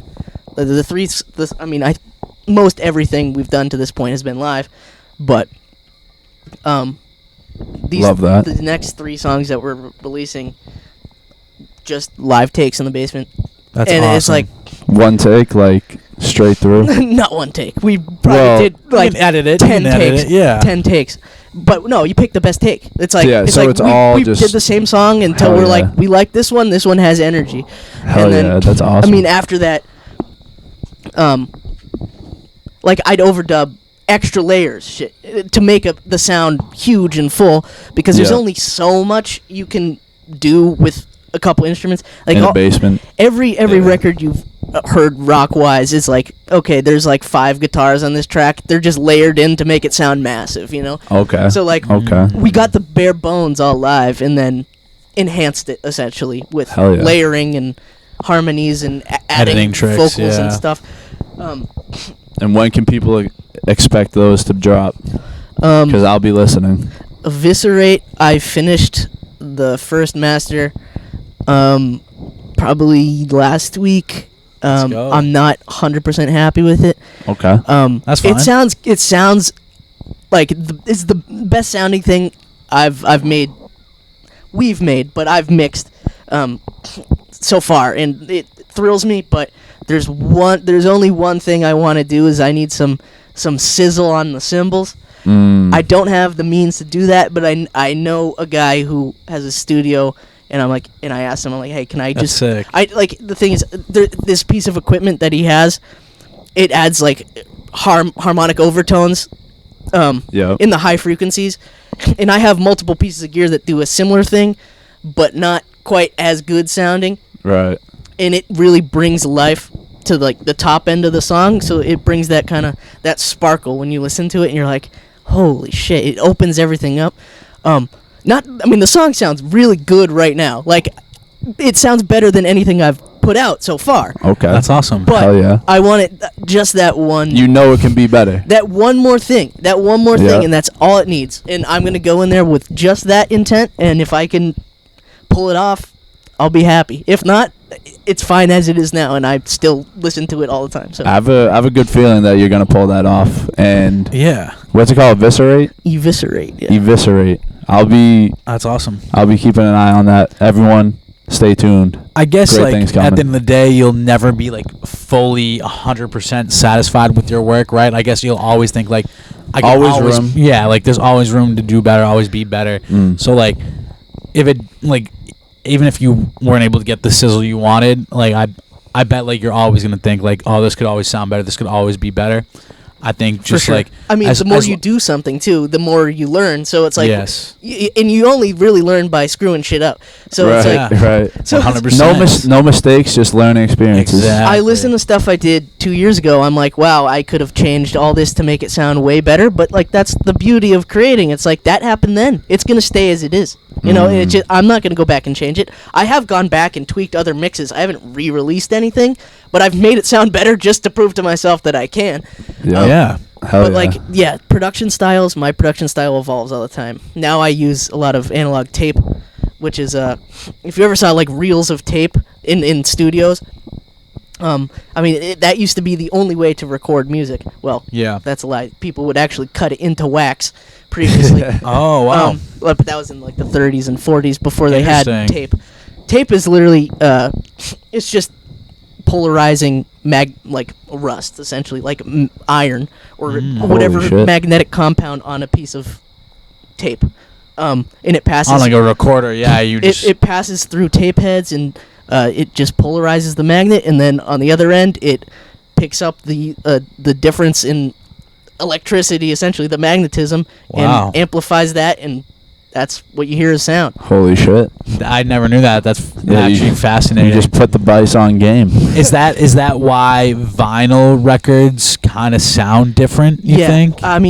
Depending on, with engineering music and all the shit that goes behind it, whatever medium you're working on has characteristics. Non-linearities is what people call them. Yeah. Computers are linear. You got ones Yes. and zeros, right? Yes. It's so Yeah. linear, and that's why a lot of the time it sounds not professional stuff, because professional hip hop or whatever's recorded in a computer is still all going through analog stuff. Mhm. But analog is non-linear. It's not perfect. Right. You can't perfectly electrically represent ones and zeros. I mean, you can to some extent, but as you're manipulating it, going through whatever electronic components, it's not perfect because you're dealing with the imperfections of And the physics. scratches, yes, Yeah. exactly, Oh, yeah. So, but Wow. that offers character. Yeah. It's Hell it's yeah, something you like. Maybe not everyone can hear, but it's noticeable. If 100%. I don't know, like I might sound like a crazy person right now. But No, I love this I right now. 100% agree. I can say I only have one vinyl. You know who Cage the Elephant is? Yeah. They're my favorite band of all time. My personal favorite. My Nice. personal best, in my opinion. And I have their album Melophobia Great record. on a vinyl. I don't have a vinyl player anymore, but R.I.P. Fair. But I do remember hearing that on the vinyl versus hearing it through streaming. It's different. Like you said, you can hear the flaws, you can hear the imperfections, but you can also hear the energy, the vibe is so much better. It just sounds sonically more pleasing, right? For sure. So trust me, Wow. like you don't sound crazy. You're not. I have definitely noticed it. I've definitely felt it. I think vinyls are the way to go. There's a reason a lot of people prefer the vinyl version over anything Definitely. else. You With know? vinyl, For sure. vinyl is finicky as hell. Not in a bad sense, but like No. a good vinyl, like a good turntable, good preamp, good set of speakers, killer. Killer. Can't beat it. 100%. You Killer. can't beat It's it. expensive though. I'm not gonna lie. If you guys want to buy like the Melophobia vinyl, it's probably like vinyl- $100. Yeah, like vinyls, I mean, it's got the vinyl player is it's- probably expensive. It's too hip. Right. Let's look up how. Let's look It's- up the. It's too cool. It was. I feel like when the CD came around, vinyls fell off, Yeah. and now the Yes. CDs are gone. Because streaming. Streaming, is, all that. But now people want the authenticity. They want that old school vibe. Yeah, tape is coming back. Cassettes are coming back too, which is crazy. No way. Yeah, cassettes are coming back. You heard it here first. Awesome. Hey, cassettes are coming back. I mean, so you think like big time artists are gonna be releasing cassette tapes of? Oh yeah, 1,000,000%. Has anyone done it already or? Local bands do it all the time. Like That's local, awesome. like local shows, people will send tapes. Like Mike's Car Wash, we had a run of tapes made, cassette tapes. That is awesome. Shout out cassette tapes. On eBay, some dude is selling the Melophobia vinyl for $17.95. You can probably find a crazy. cassette tape of that too. I don't know, like That's they're not as crazy. popular as vinyl. They have a different Yeah. sound. I prefer tape sound. Because this one is $70. This one's $100. You know what I Somebody's like? got 40, 20. You know, like just like Crazy.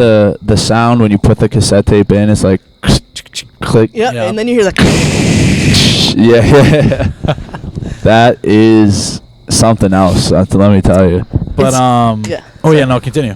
No, tape hiss is a funny animal. Tape hiss is like with any tape, you're just gonna get high frequency like, Yes, the hiss, yeah. and it was something like for I don't know 45 years of people running tape tried to get rid of it because they didn't want that tape hiss, and now people now Yeah. producing music are like, I like the tape hiss. It Yeah. sounds old. It's they coming tried back. to get It's rid of unique, it. right? They tried to get rid of it for so long, and now it's cool. Hell yeah. I like how you guys both touched upon about how everything kind of cycles back around. You know what I mean? Like how artists still kind of go back to the 70s, 80s vibes. You know, there's nothing new. Everyone's still, looking towards the past a little bit, drawing inspiration, and then mixing it to the new. So I like that artists do that. I hope they continue to do that because I'm a fan of it. But then obviously we know that you're not just an amazing musical guy. You obviously got more going on in your life. What else do you like to do that kind of is your vice other than music? Like what else do you like to do, I like to golf. No Hell way, yeah. really? Hell I yeah. love golfing. How often did you hit the greens this summer?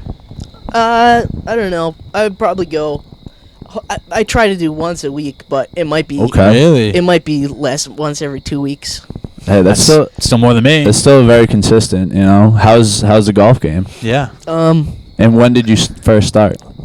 Probably when I was like 13. Okay. Hell yeah. And that's young. There was like a summer camp at Mount Hood, and I went there. Shout out Mount Hood, Melrose. Yeah, Shouts.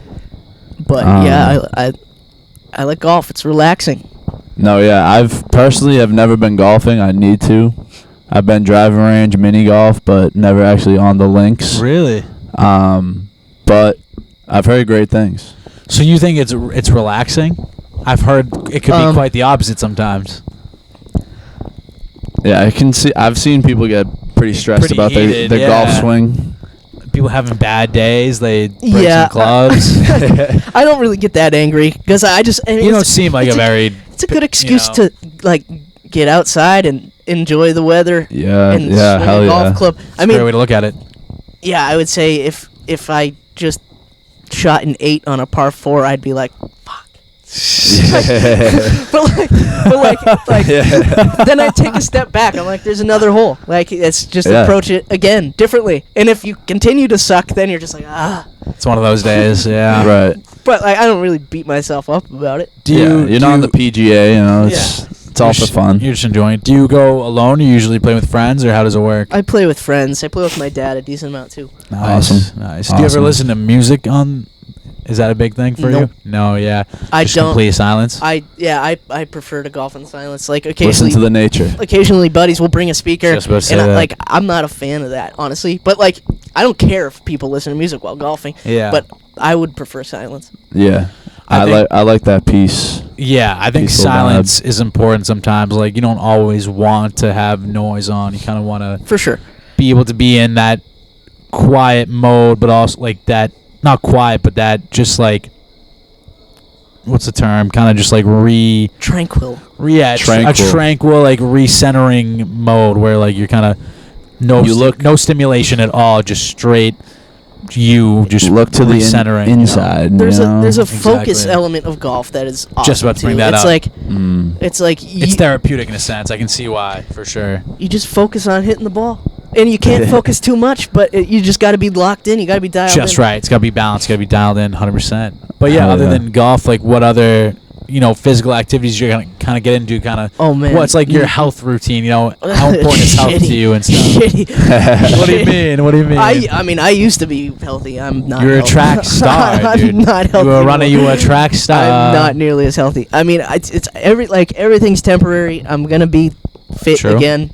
True. Of course, cycles. Definitely over COVID, I plummeted. I was just like, I That didn't work was- out at all. That was that tough was time for normal. everyone. Yeah, that was tough time for everyone. very normal. And now, like working, I didn't like take any time after school. I just went right into my job. And Yeah.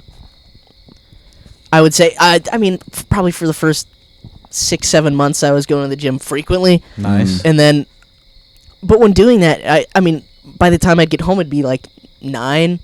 Yeah. And then I would Long have no days. time to do music. So now Right. I build music in routinely, like Have to. almost every day, Hell yeah. almost every night, and I guess it's a shift in priorities, which is not Of course. necessarily Yeah, of good. course. That comes with age, though. Like Definitely. But I feel like health should be more of a priority in my life in fitness. I mean, it should. well, be. music So, is music's good for the do it mental all. health. You can do it all, 100%.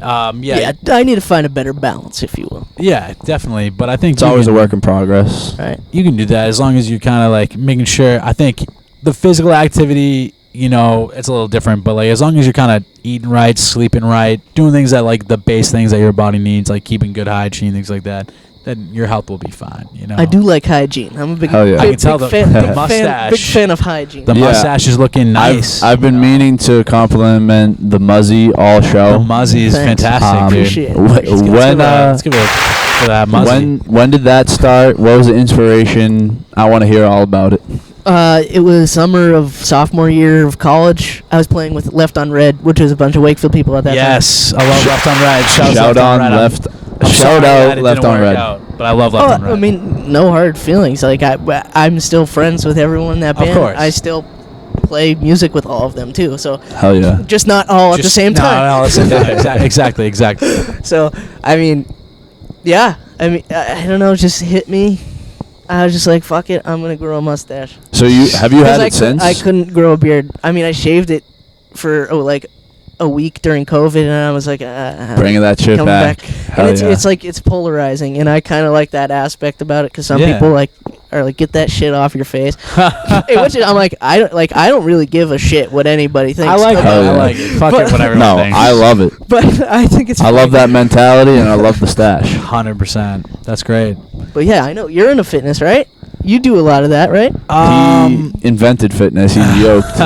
Fuck yeah. I'm big into, you know, like you said, just health, like living an overall lifestyle that is like conducive to being healthy is really important to me, because there was a time, you know, during COVID, I don't know if I ever got COVID. I never tested for it, but there was a time around that time when I got really, really sick. And this is like after I got the vaccine and everything. So like whenever I got really sick, and I think I was like completely sick for like at least 7 days, like couldn't leave my bed type sick. Like it was bad. It hit me hard.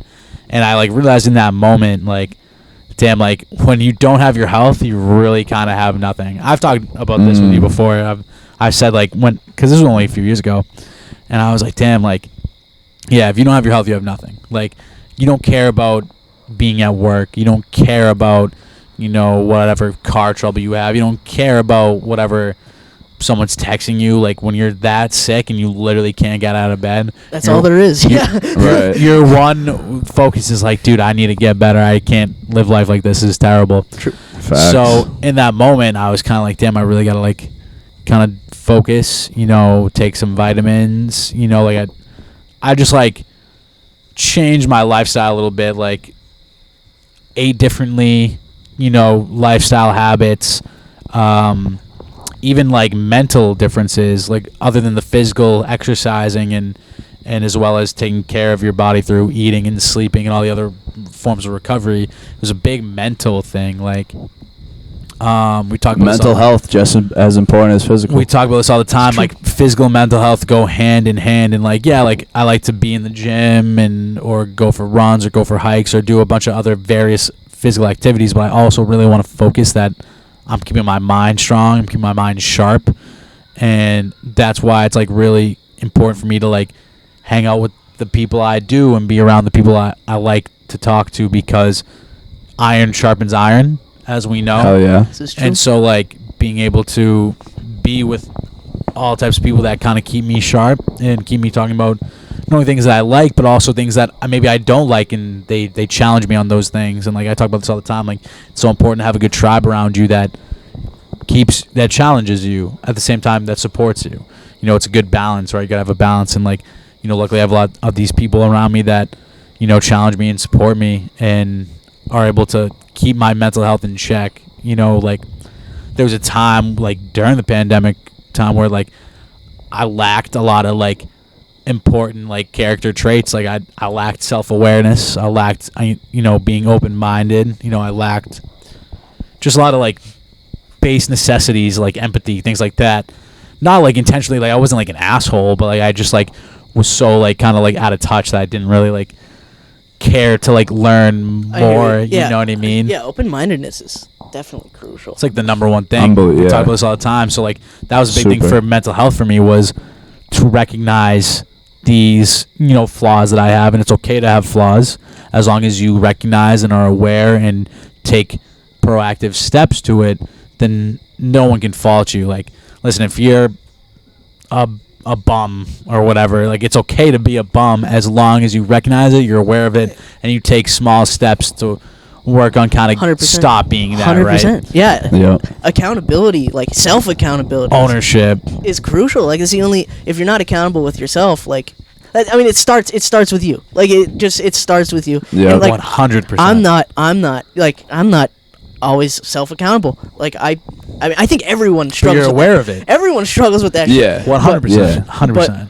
You always fall into bad patterns, or you know, you catch yourself falling. You can't stay consistent. Yeah. But I think the fact, like accepting things as bad is not. It's like you want to take more control, or like that's how I feel. Sometimes it's like I want to take more control. You know, like over myself, and I think that, like that's awesome that you're doing that, and that's how. No, you I framed that, framed yourself, because it is. I mean, it's awesome. No. It's like it's awesome to be around people like that too. You're like, shit.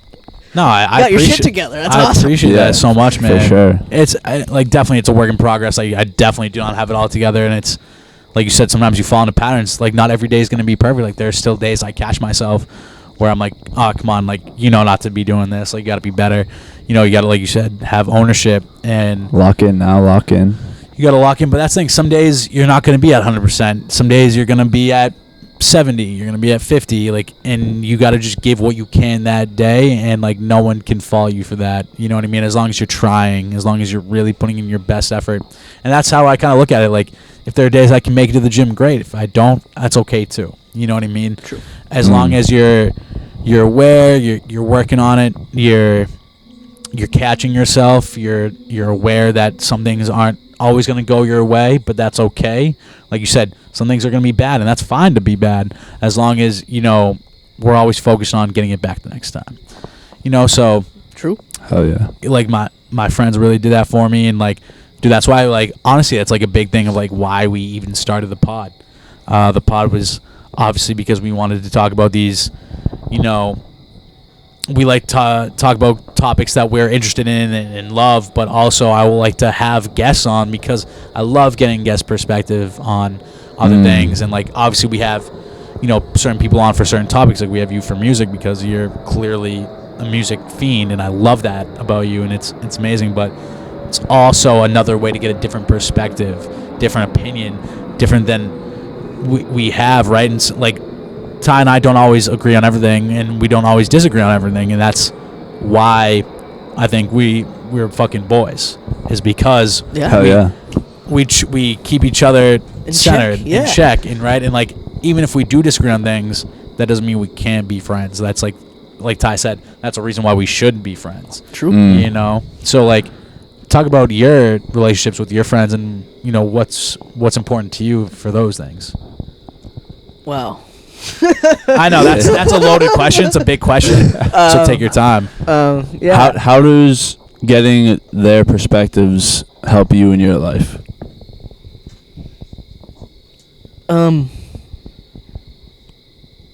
Well, Or- it doesn't. It doesn't. It's like I have a lot of friends of many different walks of life that have made completely different life choices, Right. Hell yeah. and like, Which is fine. yeah, but the thing is, I don't care. Like, you do what You you do you. want to do. 100%. Like, as long as like, I would say my friends like that I surround myself with, it's like, are we just gonna be on the same? Like, can we be on the same plane when we're around each other? And if we're not in the same plane, it's like, it's not a bad thing. Right. But it's like, I want people that are like, we're on the same wavelength, like Right. we can talk about shit. And obviously that it looks different for every relationship you're always in. But just, yeah, keeping it like I don't ever want to fight one of my friends. Like I No don't point. Yeah. I That's don't exhausting. do that, right? Never. That's- and, no. and I think none of my friends really want to fight.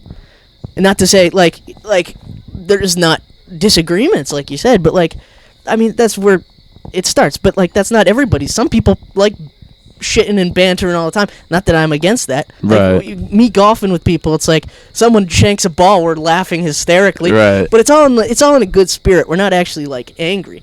And Yeah, I not think, like bullying. like friends are Right. friends are meant just like music to kind of escape reality. And it's like, I think the people That's a great way of looking people at I it. surround myself around are like, we're doing things in real time, and we're not really thinking about anything else. It's like, that's what I love want, that. Yeah. Just that's living in the awesome. moment. Exactly. Because like, Because that's all you got. what at the else end of can the you day. do, right? The past is gone. The future's never gonna come. Because it's always just gonna be the moment, and Yeah. that's where you gotta live in. Yeah. I don't have expectations for friends, and I hope they don't have any of me. It's like I think Right. expectations are. I think that they can be, hurtful. I think it's not good to have expectations of anything, right? You know what I mean? Yeah. Because they can disappoint you. They can let you down. They can. I think you don't want to have any expectations in life. I think you, like I said, you give your best you can that day, and that's all you can do. And you can't expect too much from people because some people maybe aren't able to give their best that day. And that's totally fine.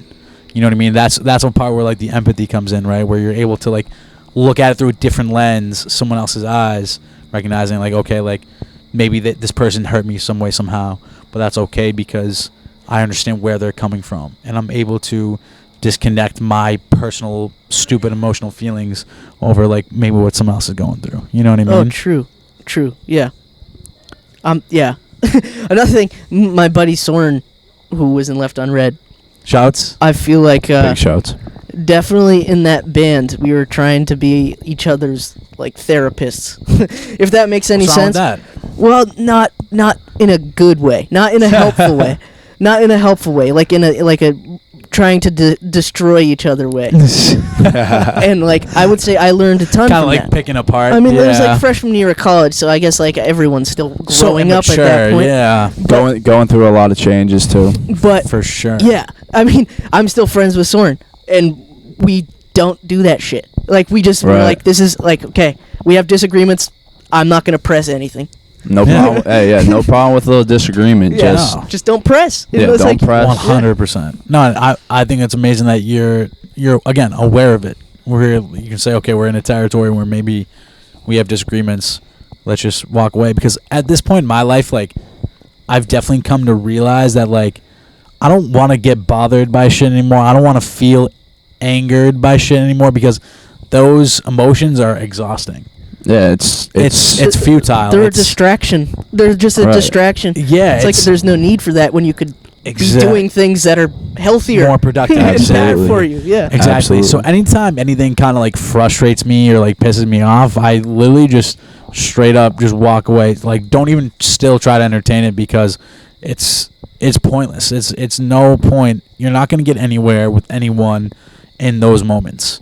You know what just I mean? move on to the next You just gotta moment. let that go, move on, and walk away, because it's so much more important to preserve your energy, your happiness, than it is to argue or try to change someone else's mind or try to say that I'm right, you're wrong, or whatever it is. You know, I think that's so silly. Like Yeah, I think a lot of it stems from control. Like I feel like people Yes. want control, and it's like control kind of dictates a lot of feelings of anger too. for sure. Like Right. when things aren't going your way. And it's hard. It's like I'm still like I'm no saint. I'm not. I Right, don't. yeah. No I one can't is. No one avoid is. anger, and I want to have control too. You know what I mean? Because Right. it Who means doesn't? like you're existing when you have control. But yeah, I feel like there's like you said, a point in time where it's like, okay, this is not my time. Like this is not Yeah. our time for this. Right. We'll reassess at a later date. You know? Yeah. And I think there's a beauty in not having control. I think recognizing that like Oh, for sure.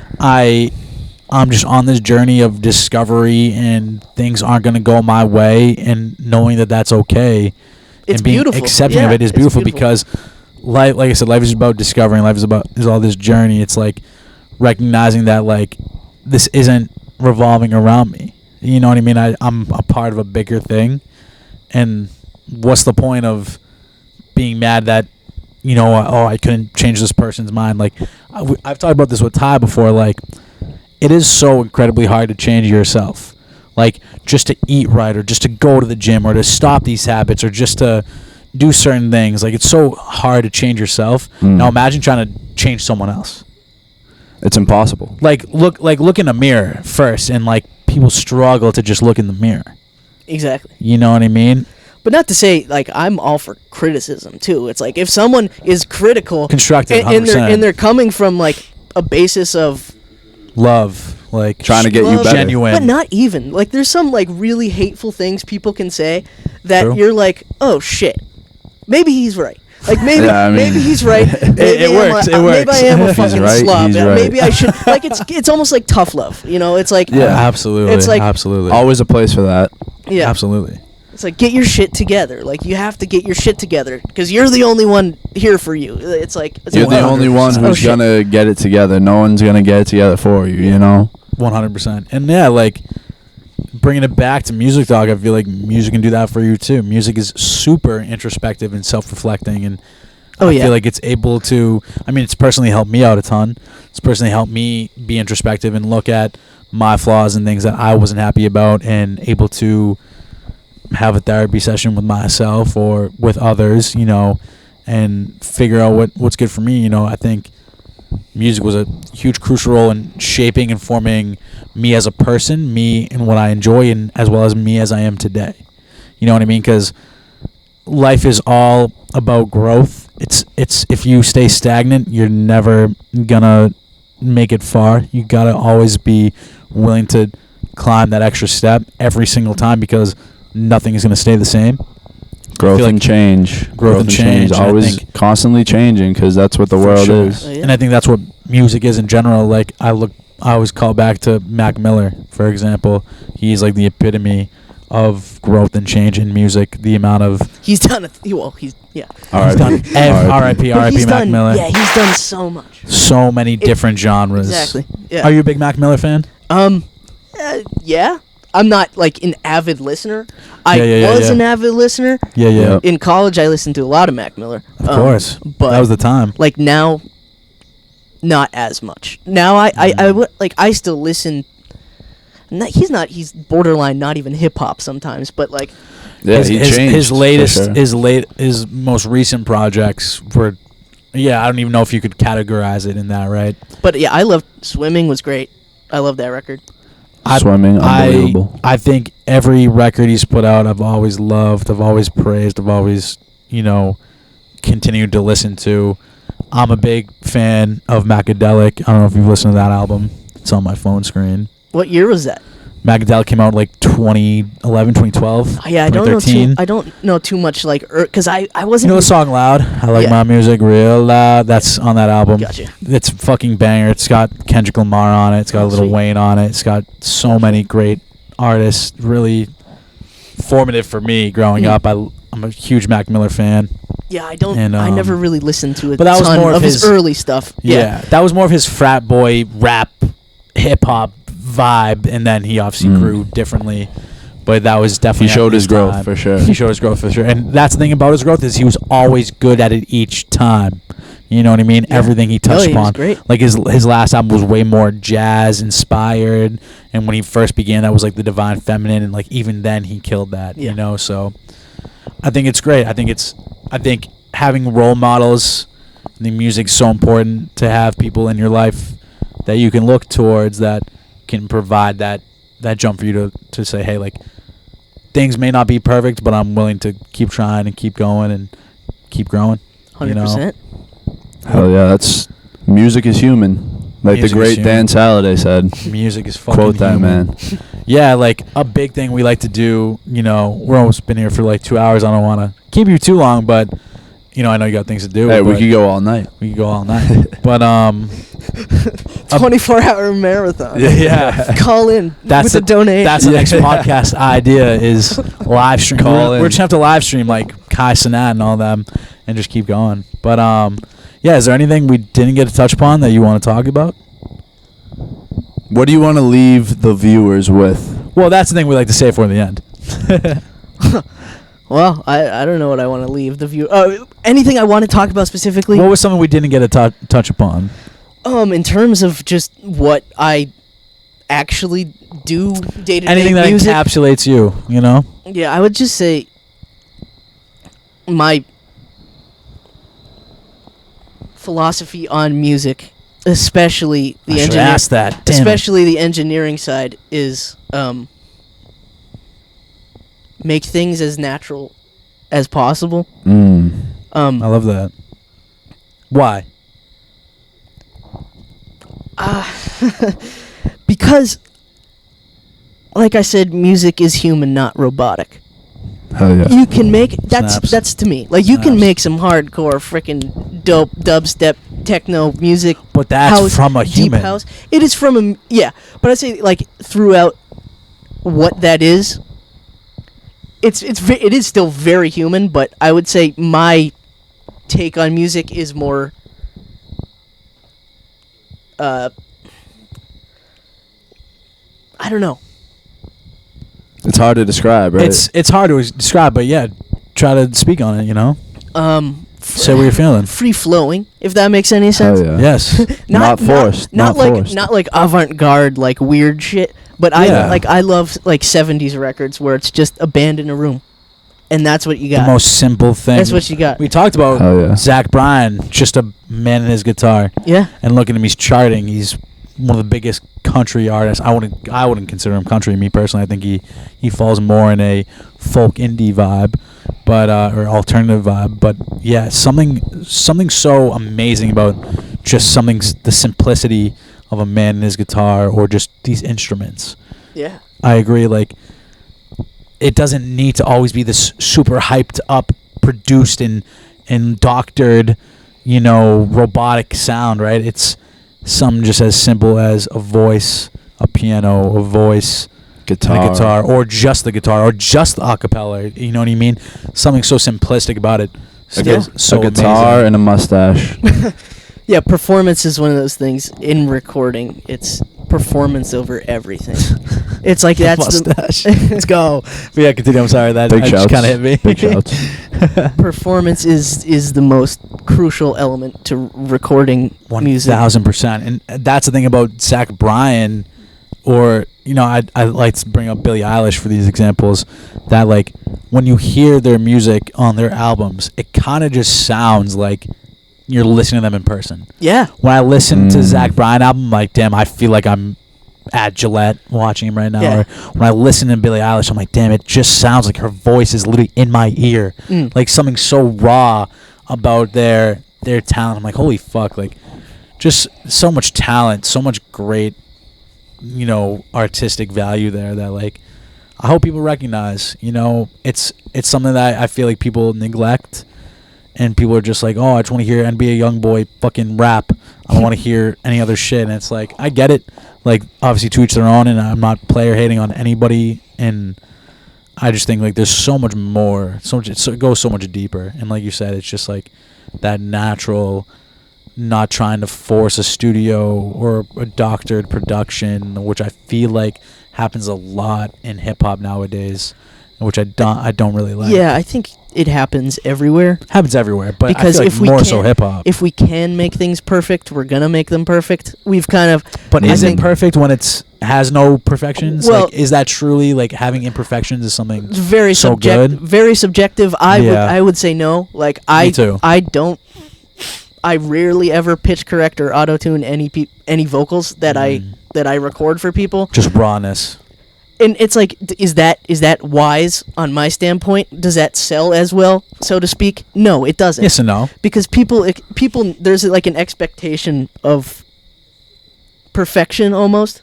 Definitely. Whether it's like sonically, whether it's tonally, people want to hear perfect because it sounds good, right? Right. Always. It's pleasing. It is a dopamine hit.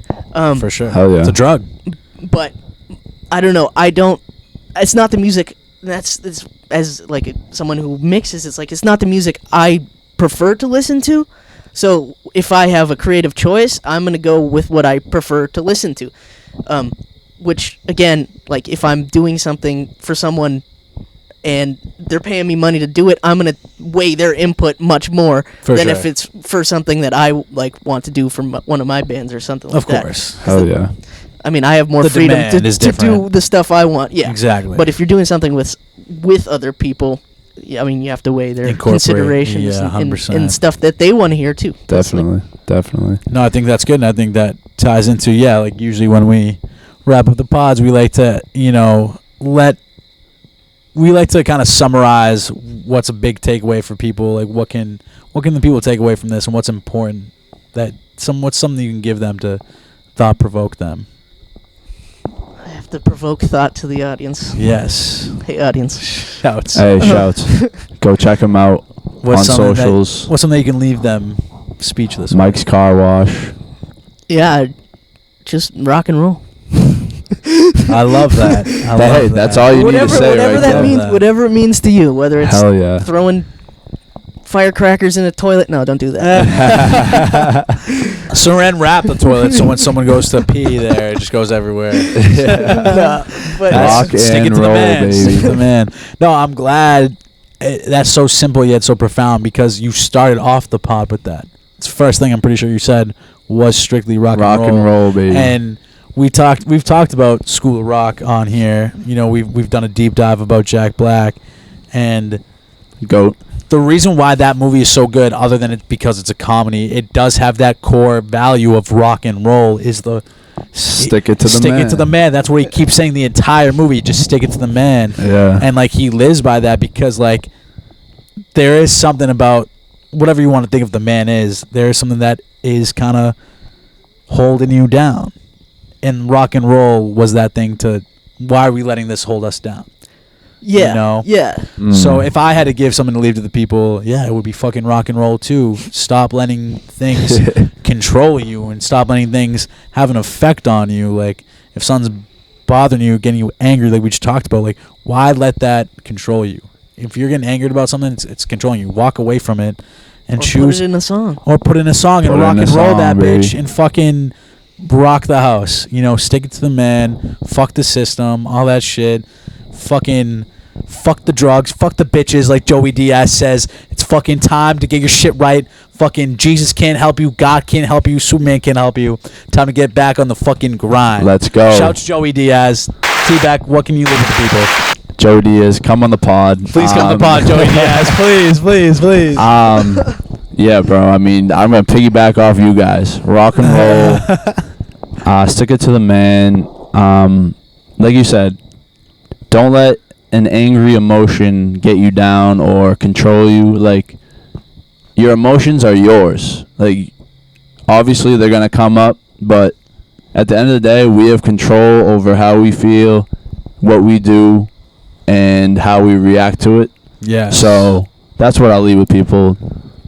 Take control of you and yours. Control of you. I love that. And that's fantastic. I think the rock and roll mindset is a great way to do that. So fuck yeah, fucking unbelievable. Yeah. Dan, great I'm stuff. so glad to fucking chills. have you, man. This is awesome. Yeah, it really blast. changed my perspective on music and even the concept of rock and roll. Like I'm so glad you got to bring that up and share that wisdom with me. Brand new perspective man. for the Bice. Thank you so much for coming on, Yeah. man. Let's dance this an one out. honor. You got anything else? We're No, good. Let's I'm dance this good. one out then. Hi, Hey. Dan Sallade, the man. Rock and roll, baby. Wait, Yes, is sir. it this or is it this? This is Rockin'- rock. this This, is is love. We blew it. This is rock and roll. Hell yeah. Rock and roll, boys. All right. Thank you, Dan. Thank you, guys. Thank you. Good night, everybody.